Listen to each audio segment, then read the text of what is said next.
मलाई चाहिँ यो 5 डेसिमल पर्जापट्टा चाहिँ एकदमै नपचेको नबुझेको कुरा चाहिँ किन भन्दाखेरि अब हामीले जातिको हितको लागि उत्थानको लागि धेरै समयदेखिको काम गरेका छौँ र हाम्रो पुर्खाहरूले पनि काम गर्नुभएको छ। अघि हाम्रो जुन चाहिँ मेन मुद्दा छ जसमा चाहिँ हामीलाई मेजोरिटीको खाँचो छ, जसमा चाहिँ हामीलाई हाम्रो त्यो जग्गामा इस्टाब्लिसमेन्ट हैन, त्यो जग्गामा हाम्रो त्यहाँनिर बसेको रहेको त्यहाँको कल्चर, त्यहाँको भाषा, रहनसहन, त्यहाँको जग्गा भूमिले गर्दा हाम्रो एउटा यो मेन मुद्दा पनि बाँचेको छ। मलाई चाहिँ लाग्छ कहीँ न कहीँ त्यहाँ पनि यो षड्यन्त्र हुँदैछ। किनभनेदेखिको जसरी यहाँनिर विषयहरू उठ्दैछ एक समयमा, जहिले पनि हामी गोर्खाहरू नेसनल लेभलमा गयो या स्टेट लेभलमा गयो हामीलाई सेपरेटिस्ट भन्छ, हमेसा हामीलाई बाहिरबाट आएको शरणार्थी भन्छ, रेफ्युजी भन्छ। अघि यो प्रथा चलेको छ गोर्खाहरूलाई र हामी फेरि पनि हामी चिच्चाउँछौँ हाम्रो इतिहास, हामी कन्स्टिट्युसन लेख्ने व्यक्ति हाम्रो मान्छे हो हैन। डम्बर सिंह गुरुङको, अरिबहादुर गुरुङको त हामीले कुरा सुनेकै हो, कुरा नगरी हुँदैन। जब यो भारत स्वाधीन भएको थिएन, स्वाधीन भए पश्चातमा जब यो कन्स्टिट्युसन देशको संविधान लेखियो त्यो ड्राफ्टिङ कमिटीभित्र उनीहरू बस्नु भएको, सिग्नेचर भएको त्यस्तो इतिहासहरू हामी रुँदै कराउँदै भन्छौँ यो जग्गामा हामी भूमिसँगै आएको हो, हामी यो जग्गा पहिला कहिले पनि भारतको थिएन। प्री इन्डिपेन्डेन्समा यो भुटानबाट, सिक्किमबाट हैन, अलग अलग नेपालबाट अलग अलग जग्गाबाट लिएर एउटा सेनेटोरियम बनाएको क्षेत्र हो र यो जग्गामा हामी हुँदाहुँदै ब्रिटिसले यो जग्गालाई ग्रहण गरेर ब्रिटिसले यसलाई चाहिँ बनाएको भन्ने कुरा भयो। अन्त त्यति बेलाको टाइममा नै अब 1830-35 को समयमा नै ब्रिटिसले यहाँनिर एउटा चिया गार्डन सुरु गर्यो। उनीहरूले टेस्ट गर्यो त्यति बेलाको क्याम्पबेल हुक्करहरू भन्नेको कथाहरू हामीले सुनेको छौँ हैन। हुक्कर रोडहरू भन्ने दार्जिलिङमा अहिलेसम्म पनि छ। उनीहरू जस्तो व्यक्तिहरूले यहाँनिर कहीँबाट चियापत्ती ल्याएर एउटा टेस्ट गर्नेको बादमा त्यसको रिजल्ट राम्रो पाएर दार्जिलिङलाई चिया उद्योगमा कन्भर्ट गर्यो। त्यति बेला यो जग्गामा त्यो चियापत्ती रोप्ने, रोड रोल गर्ने 1800 शताब्दीको कुरा गर्दैछौँ हामीले यहाँनिर। त्यति बेला हाम्रो पुर्खाहरू थिए यो जग्गामा र हाम्रो पुर्खाहरू ज्यादा भन्दा ज्यादा यो भूमिमा बसेर उनीहरूले यो त्यो एउटा चियापत्तीको खेती उद्योग स्टार्ट गरेपछि ब्रिटिसहरूले यो चियापत्तीलाई विदेशमा लगेर बेचे हैन। यो एउटा हिस्टोरिकल ब्याकग्राउन्ड कुरो, यो हामीले डिनाइ गर्नै सक्दैन। यो हाम्रो इतिहासमा किताबहरू, धेरै किताबहरू पनि हामीले रिसर्च गरेर पाइन्छ। तपाईहरुले एउटा किताब मेरो पनि छ, त्यसमा पनि तपाईहरुले रिसर्च गर्दा पाउनुहुन्छ धेरै उसमा विषयहरू। अनि त्यति बेला के हुन्छ भन्दाखेरि जब ब्रिटिस भारत छोडेर जान्छ, भारत स्वाधीन भएपछि हामीलाई बंगालसँग गाप छ। त्यति बेला चाहिँ हामी बंगालको हातमा पर्छौं र यो चियाको जति उद्योग पनि बंगालको हातमा पर्छौं। तर हामी तब ब्रिटिसले लिँदा भूमिसँगै थियौं, बंगालभित्र पस्दा पनि हामी भूमिसँगै थियौं। तर यो बंगालले जब हामीले हाम्रो सेपरेट एडमिनिस्ट्रेटिभ स्टेटको कुरा गर्यौं, सेपरेट हाम्रो एउटा उयो इस्टाब्लिसमेन्टको आफ्नो ल्यान्डको कुरा गर्दाखेरि हामीलाई त जहिले पनि शरणार्थी हो भनेर भन्छ। यिनीहरू बाहिर जे जग्गाबाट ब्रिटिसले जब ब्रिटिस भारतमा आएर यो प्लान्टेसन गर्दाखेरि चियापत्ती रोप्नु चाहिँ हाम्रो जातिलाई चाहिँ बाहिर देशबाट ल्याएको भनेर तिनीहरूले एक्सप्लेनेसन दिन्छ। र यो कुरोलाई अब उनीहरूले यसलाई सत्य कसरी बनाउँदैछ। अस्ति 2017 मा पनि यो कुरा नभन्ने हुँदैन, भाषा इम्पोजिसन गरेर त्यत्रो ठुलो मुद्दा भयो। तर पनि उनीहरूले त्यसलाई होइन भनेर पेलेर जितेर सबै कुरो गरेर फेरि पनि भाषा इम्पोजिसन गर्दैछ। र यसरी स्टेट गभर्नमेन्टले जहिले पनि हामीलाई डोमिनेट गरिरहेको हुन्छ। र यही मुद्दा रिलेटेड एउटा सबैभन्दा ठुलो षड्यन्त्र, हाम्रो गोर्खा जाति 30% पपुलेसन शहर बजारमा बस्छ भने 70% पपुलेसन कमानमा छ। र हाम्रो कमानमा बस्ने मान्छेहरूको 5 डेसिमल भन्दा बेसी भूमिहरू छ। 1 एकर, 10 डेसिमल, 20 डेसिमल, चाहे 2 डेसिमल जति पनि होस्, उनीहरूले पुर्खादेखिको सिस्टममा चल्दै आएर उनीहरू त्यहाँनिर फेरि कमानमा काम गर्दै हैन, उनीहरूको नानीहरू पालियो, जेनेरेसन बित्यो। अहिले कतिवटा पुर्खा उयो गइसक्यो, अहिले जेनेरेसन्स गइसक्यो त्यो जग्गामा। तर पनि अहिलेको टाइममा आएर चाहिँ यो नोटिफिकेसन हामीले ढङ्गले पढ्दाखेरि हेर्नुहुन्छ, ल्यान्डलेस मान्छेहरू जो चाहिँ चिया बगानभित्र काम गर्नु आएको ल्यान्डलेस मान्छेहरूलाई चाहिँ सरप्लस जमिन चाहिँ, कमानको सरप्लस जमिन चाहिँ 5 डेसिमल चाहिँ दिन्छ भनेर भन्नुभएको छ। र हामी यहाँनिर भन्न चाहन्छु, यो जो पोलिटिकल पार्टीले ल्याउनु भयो, तपाईहरू एकदम आदरणीय हाम्रो श्रद्धेय दाजुहरू, तपाईहरू त हामीले मानौँ या नमानौँ, तपाईहरू हाम्रो लोकल गभर्नमेन्ट रन गर्नुहुन्छ, हामीले मानौँ या नमानौँ, honourable chief minister of West Bengal Mamata ब्यानर्जीलाई हामीले मान्नै पर्छ। किनभने उनीहरू कन्स्टिट्युसनली इलेक्टेड सीएम हुनुहुन्छ त्यस्तै प्रकारले तपाईहरु पनि एउटा हाम्रो बडी एउटा हाम्रो जीटीए को चीफ हुनुहुन्छ तपाईले ल्याउनु भयो तर तपाईले यो ल्याउँदाखेरि बंगाल सरकारमा स्क्रुटनाइज गर्नुभयो आफ्नो हामीले त्यति बेला हाम्रो कमानकोहरुले विरोध गर्दाखेरि तपाईले कुनै डिबेट राख्नुभयो तपाईले कुनै पनि विषय यो एक तरिकाले वार्तालाप गर्नुभयो इतिहास तपाईले पढ्नुभयो इतिहास भनेको त पहिलाको इतिहास भनेर हामीले हेरसेको कुरा गरेको हैन भनिएको सोधिएको कुरा गरेको हैन रिटन डकुमेन्ट्स छ हाम्रोमा written documents in the form of सन्धिहरु छ हाम्रोमा त्यो डकुमेन्ट्स तपाईले भेरिफाई गर्नुभयो र अहिलेको टाइममा हाम्रो मान्छेहरुले चाहे 2 डेसिमल 10 डेसिमल 20 डेसिमल 1 एकर 2 एकर 10 एकरै ल्यान्ड पोजेस गरेर बसोस् त्यो जेनेरेसन देखिनको आएर पोजेस गरेर बस्नु भयो तर अहिलेको टाइममा आएर तपाईले ल्यान्डलेस त्यो कमानमा कोही पनि ल्यान्डलेस छैन नम्बर 1 सबैजना व्यक्तिहरु हामीले भन्छौं नेताहरु झोले झ्याम्टेहरु चाहिँ जबलेस छ भने देखिनको कमानको हरेक पर्सन हरेक मेम्बर हरेक मान्छे जो चाहिँ उ चाहिँ एउटा लेबर भएर उसको त्यहाँनिर हाजिरी लाग्छ नाम छ भने चाहिँ उ चाहिँ जब होल्डर हो र उनीहरु जब होल्डर हो र कमान भित्र उनीहरुले काम गरेर खान्छ र त्यो पोजिसन चाहिँ जेनेरेशन्स देखिनको पोजिसन हो हाम्रो त्यो कमान भित्रको र त्यहाँनिर ल्यान्डलेस भन्ने त कमानमा कोही पनि हुनुहुन्न र सरप्लस ल्यान्डको कुरा आउँदाखेरि अघि हाम्रो यहाँ डिस्कसन भयो विशेषज्ञहरुले भन्नुभयो कमान बुझ्नेले कमानवासीले भन्नुभयो उनीहरुको मुताबिक तपाईहरु पनि हुनुहुन्छ कमानको भूमि हामीलाई जति जनाले पनि हेर्नुहुन्छ तपाई गर्नुस् यो तपाईहरुले नै एक प्रकारको क्याल्कुलेसन गर्नुस् त कमानमा चियापत्ती गाडिएको जग्गा छ चियाको के रे त्यो मुनाहरु लगाएको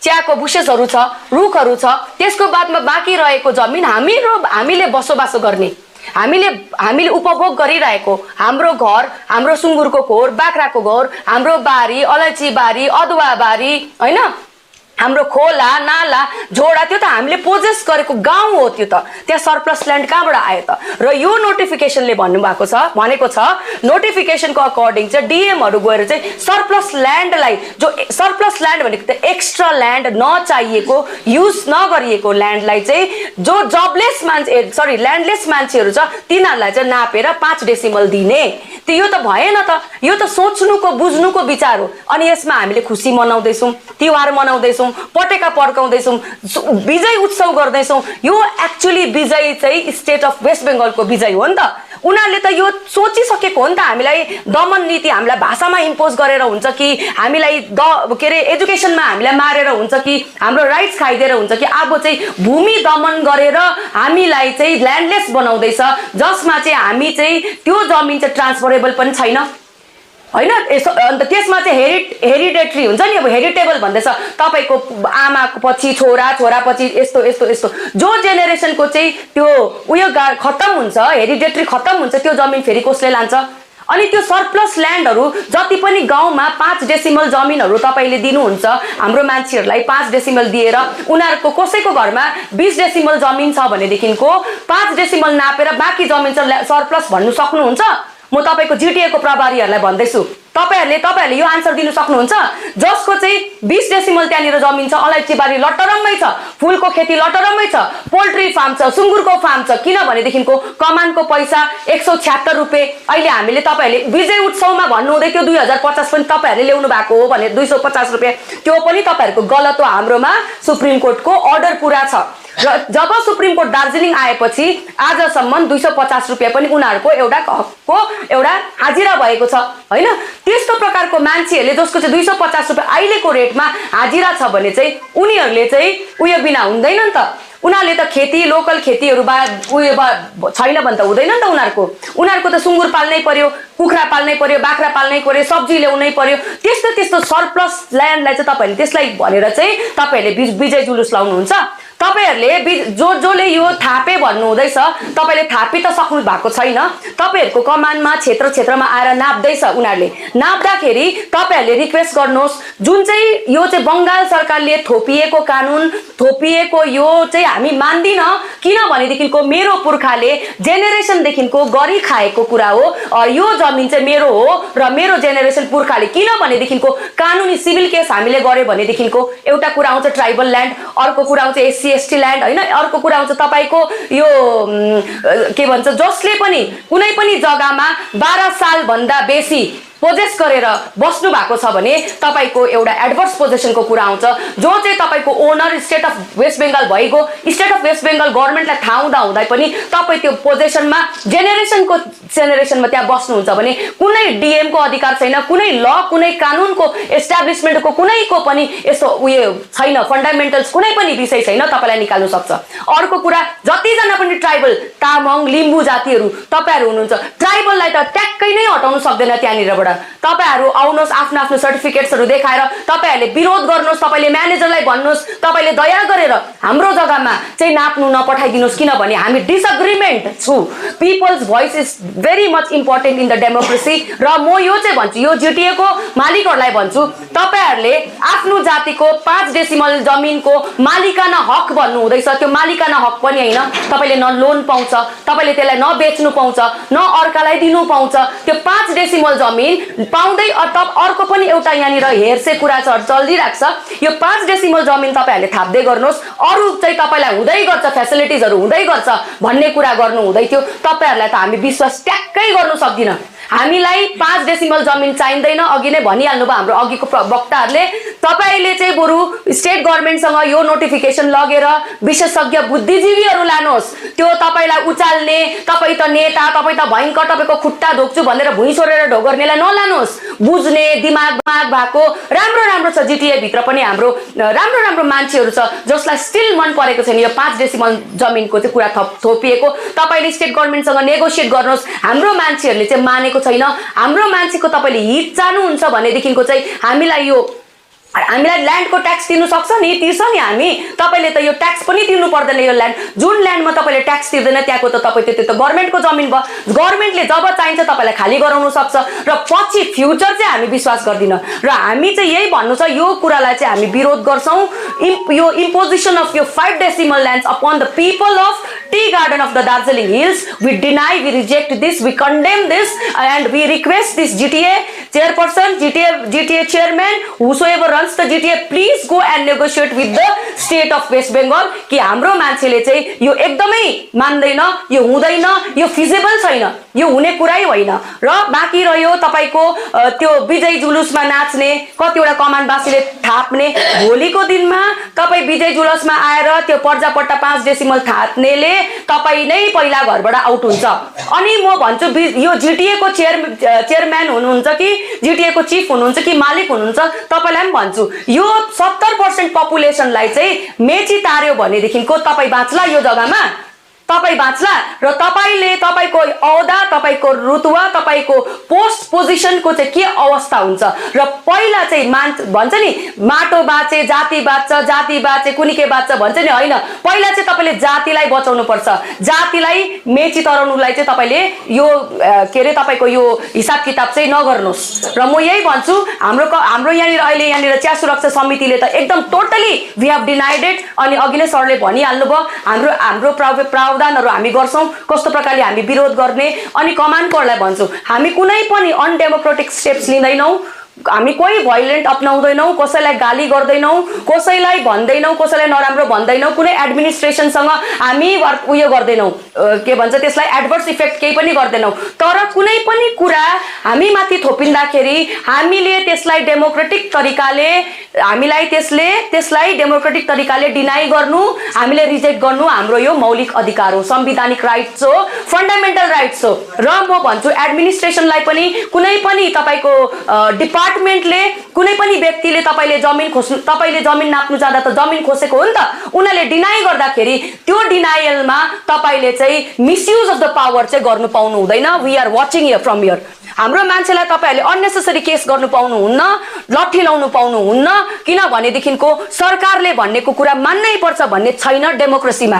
सेन्ट्रल गभर्नमेन्टले पनि कतिवटा बिलहरू हाल्छ, कतिवटा बिलहरू पास गर्छ, धेरैवटा कुरा गर्छ, तर मान्छेले डेमोक्रेटिकली नो भनेपछि people's voice should always be heard. र म एडमिनिस्ट्रेसनमा, प्रशासनमा हाम्रो पुलिसको दाजुभाइहरूलाई पनि भन्छु, तपाईहरु पनि चाहे कुनै पनि कम्युनिटी होस्, बेंगली होस्, तपाईहरुलाई पनि लस नहोस्, हामीलाई पनि लस नहोस्, हाम्रो मान्छेलाई पनि नेगेटिभ इम्प्याक्ट नहोस्। हामीले कस्तो प्रकारले विरोध गर्छु त्यो तपाईहरुले हामीलाई गर्नु दिनुहोस् र हामीलाई कहीँ पनि तपाईहरुले अब्स्ट्रक्सन नगर्नुहोस्। र हाम्रो मान्छेले पनि यस्तो प्रकारको मिसबिहेभहरू कुनै पनि डिपार्टमेन्ट आउँदा नगर्नुहोस्। दुई हात जोडेर तपाईले तपाईँ को हुनुहुन्छ, तपाईँको पुर्खा को हुनुहुन्छ, ट्राइबल हो कि के हो, तपाईँले किन दिनु चाहनुहुन्न, तपाईँको जमिन कति हो, कति सालदेखिको तपाईँले भन्ने तपाईँको अधिकार छ र तपाईँले नाप्नु दिने ननाप्नु दिने तपाईँको अधिकार छ।